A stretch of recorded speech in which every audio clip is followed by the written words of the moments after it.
Welcome, listeners, to Prevention's 365. Prevention is every day and in every way. I am so very happy to welcome you to a special podcast show today featuring our wonderful guests, both Mary and Mark DeAngelis. Mary, how are you doing today? I'm great, excited, happy to be here. So happy to have you, Mary. Thank you so much. Mark, Thank how you. about you? Mary. Hello, AADAP family. Ohana. Wonderful to have you, Mark. Tell us what is your title with AADAP? Well, I'm the project manager working on this project. I've been involved with AADAP for many years. 20 years ago as a staff member for 6 years, but I've been working on this project for about a year and a half. So looking forward to talking a little bit more about it, but hearing Mary's story. Absolutely. Mary, please tell our listeners about yourself.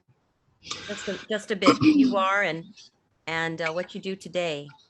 Okay, well, my name is Mary Hunt, and I am a former client of AADAP. I came to AADAP in October 25th, 2019, and I am currently a nurse. I am currently working 2 jobs. One I just do on the side because I love doing the nursing. So I'm helping out a friend right now who needs it. And I also work in a hospital. So yeah, I'm good. Can I say a little thank you to Mary and all the nurses out there? I mean, this has been a crazy year and a half. Thank you, Mary, for your 2 jobs. Mary, the work that you do, you help to save lives. Beyond essential work, you do angelic work as an angel to help others who are in need. And even obviously prior to COVID, but within COVID, your work, and you are so valuable. We are so appreciative of you. It is most definitely a blessing for me. You know, I learn a lot, and I'm grateful. I'm grateful that I'm allowed to be in the position and able to do the job, you know. So Absolutely. And I know, right, Mark, Mary must do this job extremely well. Absolutely. Thank you, Mary. Thank you so much. Thank you. So today, this podcast, as I hope many of you know, our faithful listeners, we focus on substance rehabilitation as well as prevention. Very important.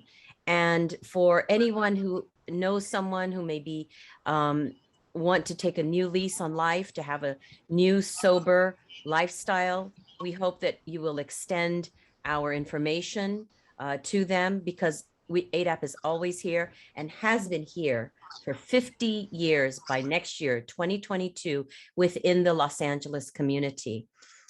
Today, we are so excited and it's so needed to talk about Olympia Academy. You can see the beautiful photo of the building that Mark took, and this building has been actually an existing facility with AADAP for almost 20 years. Initially, though, we want to say that this was an inpatient facility for our wonderful adolescent youth who are probably have already started working or going to college and doing so well for themselves. We definitely miss the youth being there and helping them come to a better place in their lives. OA opened back in 2002 and had to close because of the requirements. It became extremely expensive for AADAP to maintain, and that was in November of 2018. So Mark and some of our other managers and team are helping, and our loan officers, Michael Banner, they're helping to bring OA back to life, and it's going to be in its new compliant form. So we are super excited, and yet there's a super need. Mary, our star for the show, is a beautiful testimony of what can happen when you make a different choice in your life and you stick to it. Mary, I want to know, and I know our listeners want to know, please share about how you first came to TC, which is AADAP's therapeutic community, the heartbeat of this agency. How did your journey start with AADAP? Please share with us. Well, my journey started on October 25th, 2019. I came to AADAP because I was badly mangled. I had a terrible drug addiction for many, many, many years. Most of my teenage years on up into my adulthood, and I've been clean and sober for 2 years. I made 2 years, October 25th. Congratulations. Thank you. But, you know, the majority of my life, I was an addict. And I came to AADAP through a blessing, through a God-sent blessing, a God-sent blessing, truly, because I had got pregnant. And by me getting pregnant, to me, was the only thing that I could see for my future that was going to save my life. And I prayed for my son. I was told I couldn't have kids. I mean, it was just terrible, you know, and I really believed in my head that there was no other way out for me. So I ended up getting blessed with my son. And I knew then and there, that's when I needed to change my life around, because it's not just about me anymore, you know, and I badly wanted to without even having to have my son, but I couldn't do it. And so I ended up getting pregnant, and I called 611, and the first number they gave me was AADAP. Wow. And they gave me many numbers, and the first person I called was AADAP, the first people to accept me in, and that's where I started my journey. Wow, what a catalyst. You know, I mean, it's so great that you came to that strong realization that this is not just about me. I have to really have to take care of my child inside me first. Yes.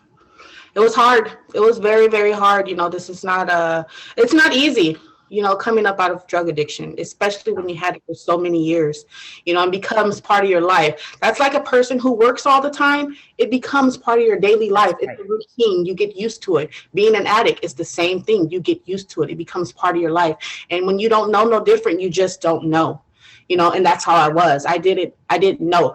I knew there was something else out there. I didn't know how to grasp for it. I didn't know how to reach for it. I didn't know where to begin. I felt hopeless. I was ashamed. I didn't know how to ask for help. And then I felt like when I did ask for help, it just wasn't what I was looking for. You know, I just felt like I was just like all over the place. And when I got to AADAP, they helped me. You know, it helped me truly. You know, I'm forever grateful for AADAP, forever grateful for AADAP. And I remember when I was in the TC, I used to tell the other clients there, I love AADAP. And they used to laugh at me, but I meant it. They didn't understand the depth of what I meant when I said that. They're helping me save my life. Correct. You know, they're helping me save my life. It's hard, but here I am today, you know, a testimony, and hopefully for a lot of people. I know that. I hope our listeners are all ears, but beyond their ears, that the hearts are open, Mary, to receive your messages, to receive your testimony, and to receive your strength. Thank you so much for sharing that beginning portion with us. We will be getting into more listeners, so please keep on with us. Mark, I would like you to share your background and affiliation with AADAP, please. Okay, sure. I just wanted to say that, you know, Mary's, you know, going through the program, for folks who haven't gone through a program, it's a tough program. But people who go through the program, they're turning their lives around, and it's so great to see people, you know, becoming productive members of society and helping other people, sort of giving back. But you know, as I mentioned, that I worked with AADAP in administration and various different roles back in the early 90s. I then went off and worked in business world. And I've been working on this project just as a, you know, a part-timer, helping out the team, you know, because they're fully engaged. The rest of the staff is fully engaged. So I'm putting in some time to help put this project forward. It's a big project, and you know, the city requirements are a lot bigger than what we thought they would be. Yes. when we started to renovate. We're really basically rebuilding this entire facility. It's amazing. It is. It really is. It's going to be a great facility for women and their children. And I'm excited to see when that will finally be done.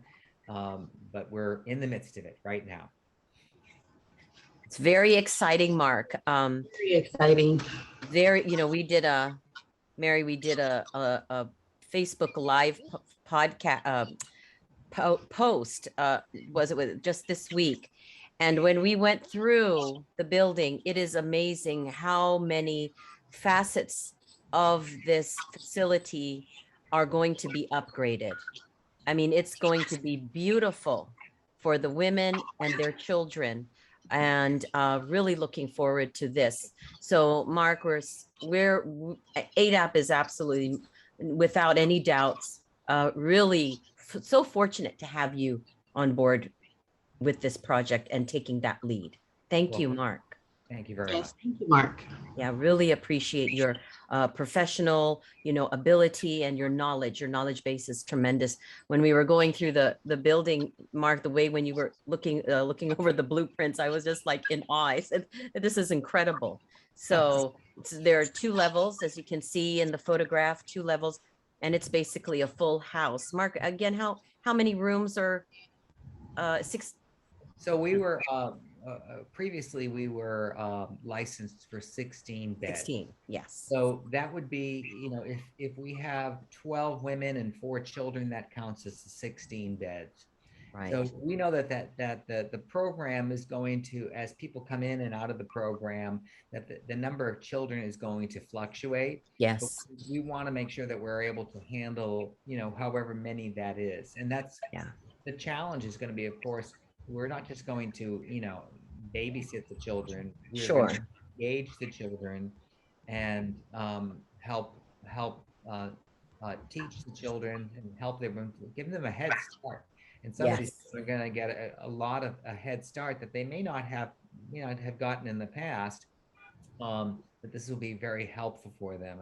I'm very excited about this type of program because when we were looking for grants for this, I did a lot of research, and there was very, very few programs that are specifically for women and their children.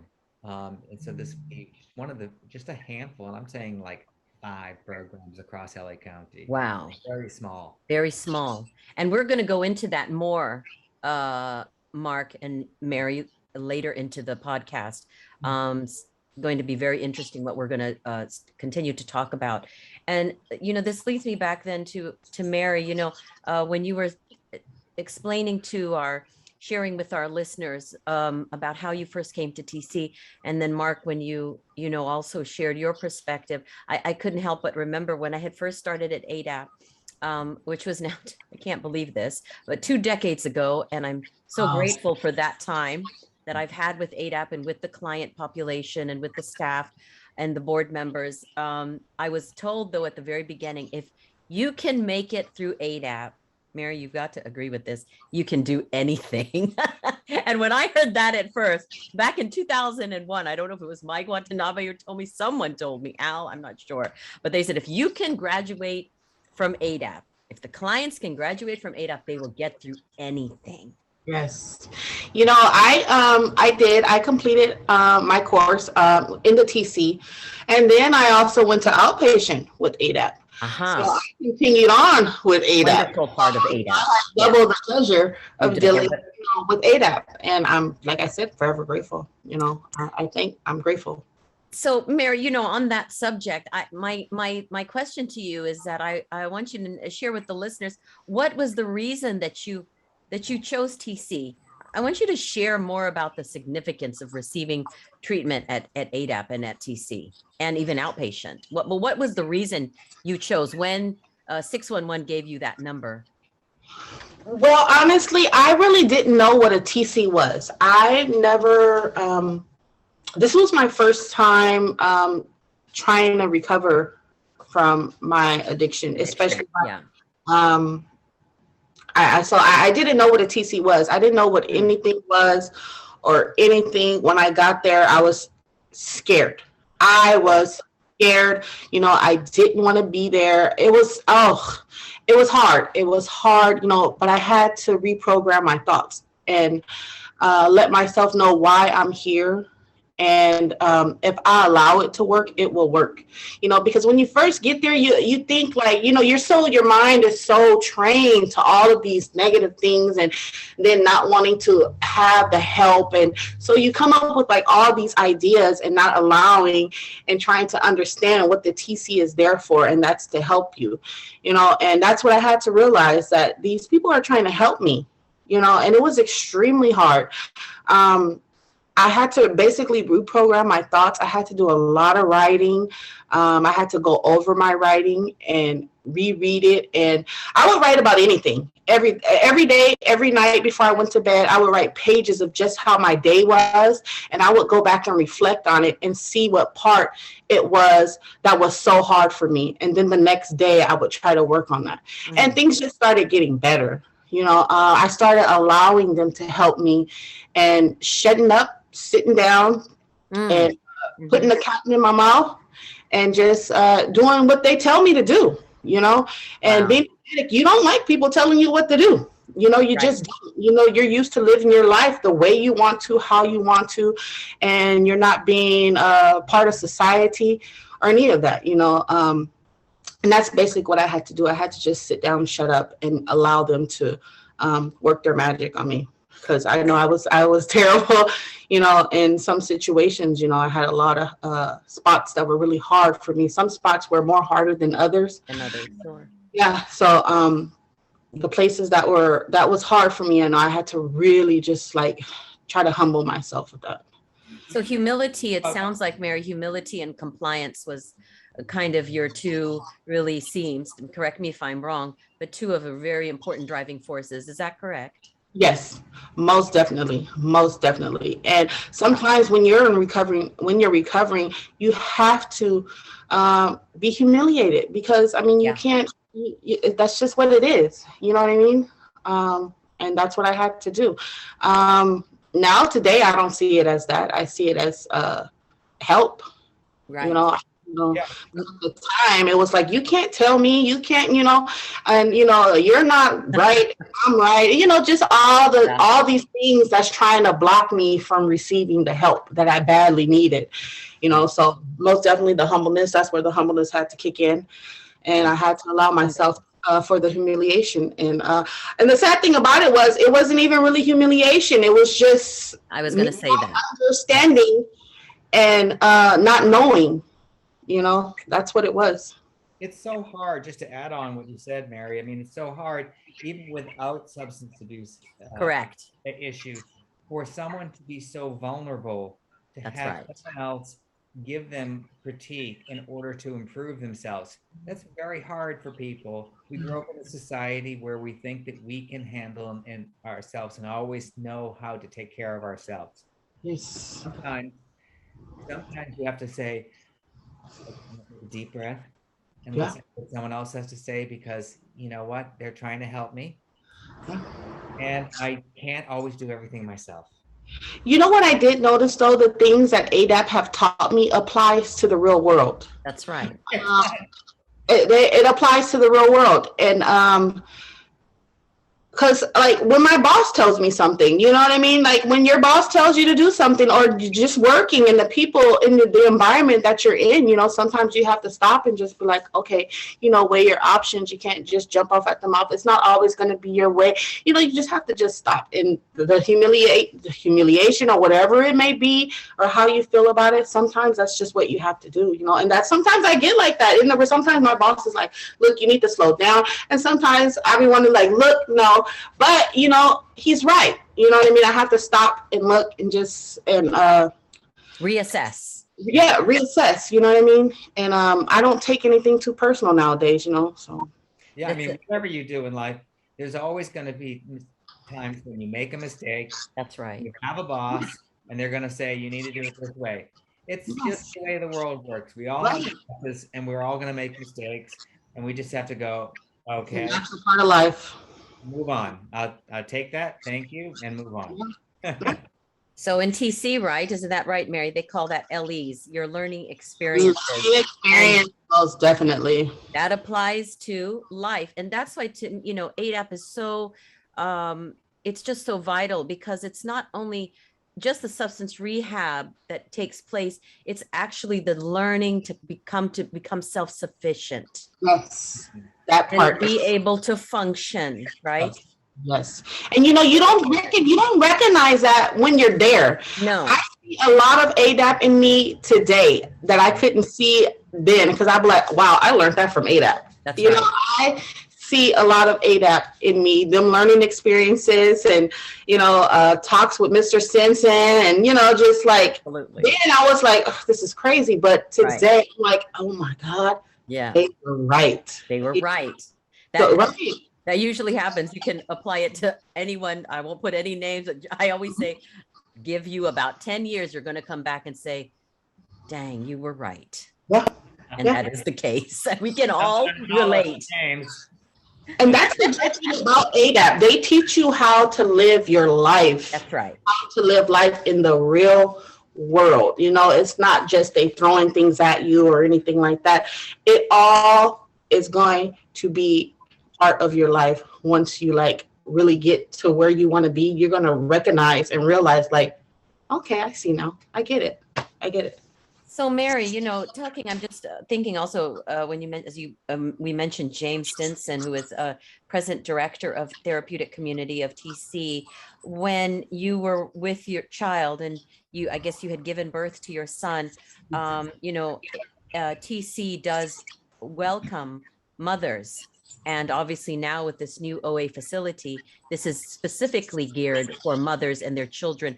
Was you having your son, him being the light of your life and the real the catalyst for your change, did that also influence your decision to join AADAP? I was there at Tell the TC. Tell us about that. I didn't have my son when I was there at the TC. I did get visits because the detriment of my addiction. I needed to work on myself before I got my son back. Right. And at the time I couldn't see that, but now I'm grateful. I'm grateful for everything AADAP has done for me. But at the time I couldn't see that because I was always questioning well, I've done this, I completed this, why I can't get my son back. Right. But they really had to show me the severity of my addiction and what I needed to work on, because I'm fine. I'm fine. But I did get visits with my son. AADAP helped me tremendously with courts, going to court, getting visits with my son. Wonderful. And things like that. And there were women there that did have their kids, and it was a blessing. I didn't have my son there with me, but he did come and visit me on the holidays. He would stay all day and things like that, and that was just a blessing, just by itself, And at the time, I wasn't ready. I wasn't ready to have my son with me because I would have been thinking that I was ready for something that I wasn't ready for. Right. So I'm glad everything did work out the way that it did. I didn't get my son back until I was completely stable, until I was already getting ready to graduate and things like that. I was putting my feet in front of each other. You know what I mean? I wasn't being stagnated. So, and then I had got my son back. My case just closed on September of this year. Congratulations. Thank you. But it's a blessing, with people there that can have their kids there with them. It's a true blessing. It's a great program because a lot of places don't allow that. Yeah. So do you mind if we ask that kind of question that we were talking about for the show about what are your thoughts on having a single gender, just all women program? And do you think that might be helpful? Do you think that might improve, results by having it just women and children versus a program that includes both genders? Most definitely. Mm-hmm. Because drug addiction, it's serious, and you have a lot of women that are having babies and don't know their way out. And we need to stay focused on our purpose when we're trying to get clean and sober. And know that our focus is getting our kids back, taking care of our kids. How are we going to continue to take care of our kids once we leave AADAP? And that's what AADAP helps you with. They make sure that you know what you need to do before you leave. It's not just a plan that's just laid out and now we're going to throw this at you. Now you got to figure it out yourself. No, they lay down the platform for you, and I believe that having a all gender facility, especially with women, is an amazing idea because you know what you're there for, your purpose, your focus, your parenting classes, and whatever classes that there may be, you can focus on those. Yeah, what I think is amazing is, if I can just add to Please, yes. Mary, is that every person that's in the program has an individual treatment plan. Right. Your treatment plan is going to be different from another woman's plan, different from another woman's plan. You may all have children, for example, but there may be different issues that you're working on. There's different things with court, and so the counselors know that, and you're all working together on your personal plan to help you, graduate and become the person that you're meant to be. Right. So, I think that's, I think that that's a great pathway that people sometimes don't really understand that aspect of AADAP. Right. Yeah. And sometimes it might also help you recognize maybe a problem that you didn't even recognize that you had. For real, it might just help you recognize like, oh, I didn't know I couldn't do this. And here it is, just from another female's perspective or whatever it is that they're going through. Oh, okay, so that could be a big help too. What you both shared, Mary and Mark, is so it's so inspirational, you see, and I hope that the mothers who are listening, and even people who may know mothers who are struggling with drug addiction, will really open, like I mentioned it when we started, open their hearts to what both you and Mary are talking about in terms of the treatment at AADAP and the possibilities that are really endless for mothers with their child or children. It's very important. And you give that hope. Mm-hmm. And that is so key, especially, not just in the world of addiction, but, especially this time frame, end of the year, holidays, it can just be difficult.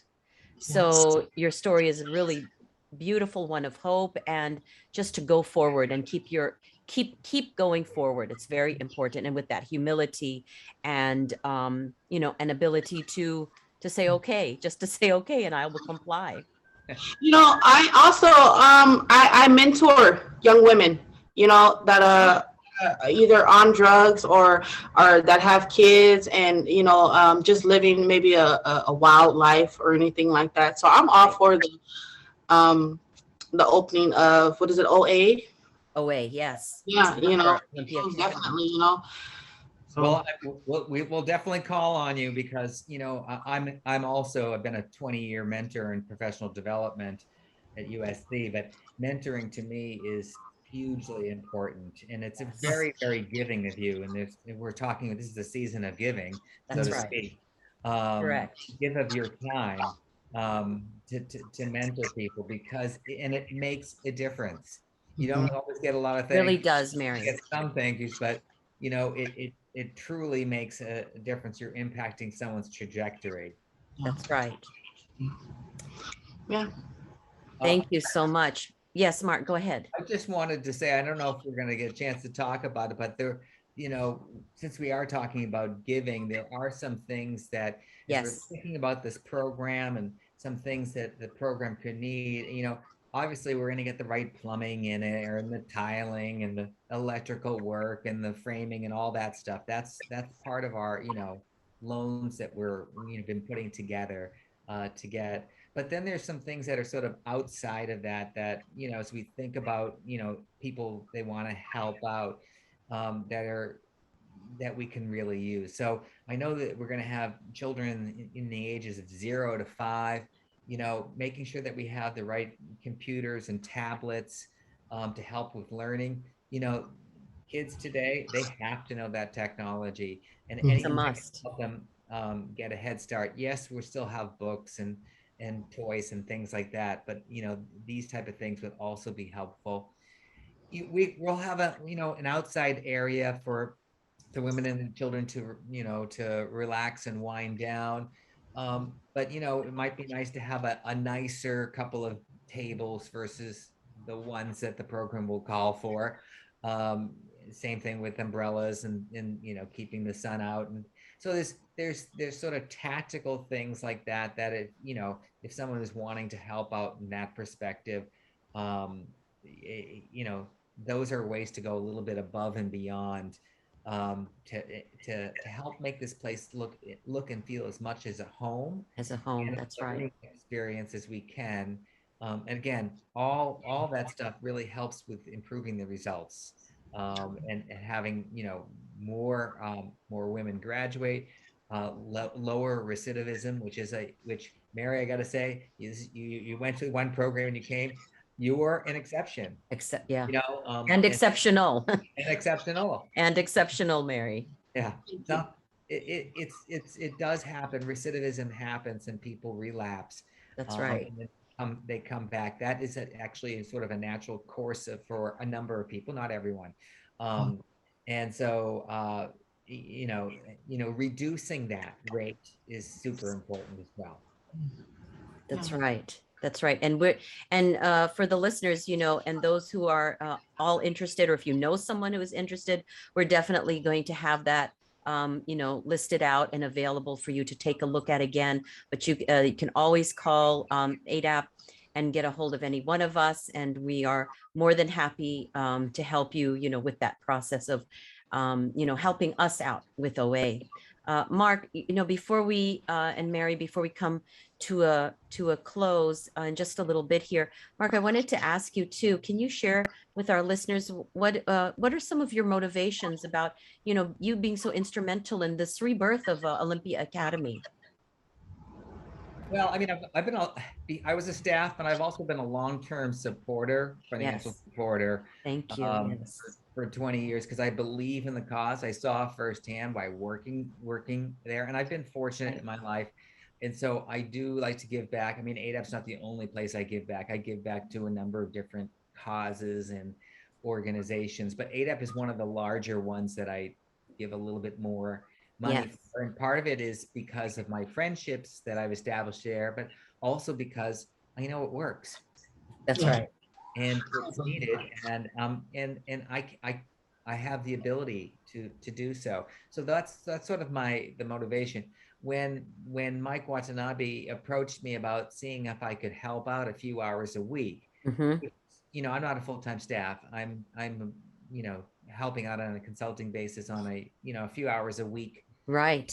basis, because everyone else was tied up with their full-time responsibility. I said yes, I'd like to do that, and so Thank you, Mark. fortunate to be able to continue on to this project. It's been something where I've learned a lot, and I'm very excited to see what will be the final outcome of this. It's going to be terrific. I know we've been talking about it for more than a year, and it's just Yes. if anyone has been in construction and renovation right now, Yes. there's a lot more to it, especially now during COVID. Yes. There's a lot of demand for this type of work. So that means, finding folks is taking longer. Things have gone up. Right. And that type of thing. So not to belabor the point, but that's sort of one of the reasons it's taken a little bit longer. The planning of we're really building this place. And not to, forget the supply chain. Our renovations here in that doesn't even compare to the size of OA. There's a lot of delays. So we are really appreciative, Mark, of all the time that you also put in with this and the patience that it requires. Oh, thank you.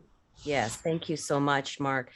Mary, today with you and Mark has been so important, and it's perfect that this is our last podcast for 2021, and because this is really this has become a conversation about from the impossible, Mary, you made it possible for yourself, and your son coming into this world really was your sunlight, and led you on to a completely new, bright path. I want to know, Mary, from you, please share your final thoughts, any words of encouragement and or wisdom that you absolutely you have. We're just all ears for us and also for our listeners.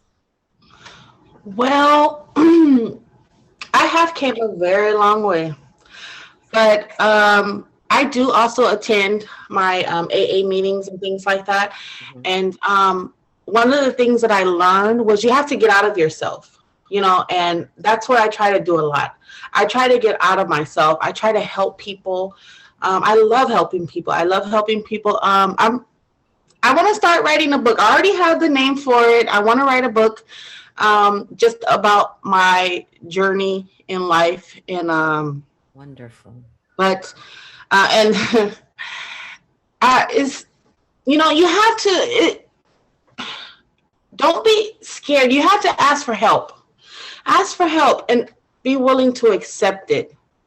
There is so much out here in this world. There's so much out here, and I want to explore it all as much as I can, and I want to take people with me.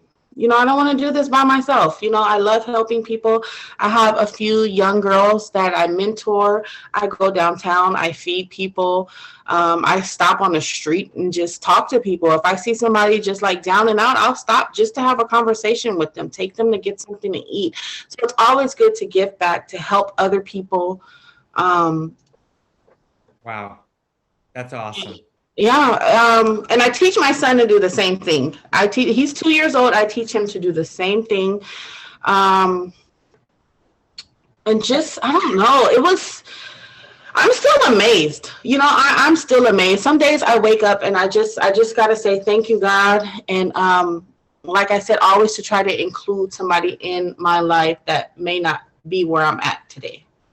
Even if it's with my patients, if it's somebody that's on the street, downtown, family members, whatever it may be, that's just my motto, is to get out of myself and to help other people. Mary, you inspire me, and I know you are going to touch our listeners' hearts. And when that book comes out, I would like one of the first signed copies, please. Of course. It's gonna be called The Boy Who Gave Birth to His Mother. Whoa, Mary. I Yes. like that. Yeah. Oh, Very provocative. Yeah. In a good way. Yeah. Yeah. My son is what helped me open my eyes. It's like he gave birth to me, helped me open my eyes to be the person that I am today. So when I get done, I most definitely AADAP. I would love to share some of the proceeds with AADAP, of course. So. Well, you're truly an inspiration, Mary. I mean that. Your story is hopefully this podcast is going to go to our current residents as well, because they Yes. need to hear your story. they need to hear you. Especially to know that, hey, here's somebody that went through the program, said it was hard, was vulnerable. She listened. It wasn't easy. She made it through. She's a success. That's right. She's, her son's only 2 years old, but of course he's proud of his mama. I mean? You're just great. And another thing that I would like to share is that even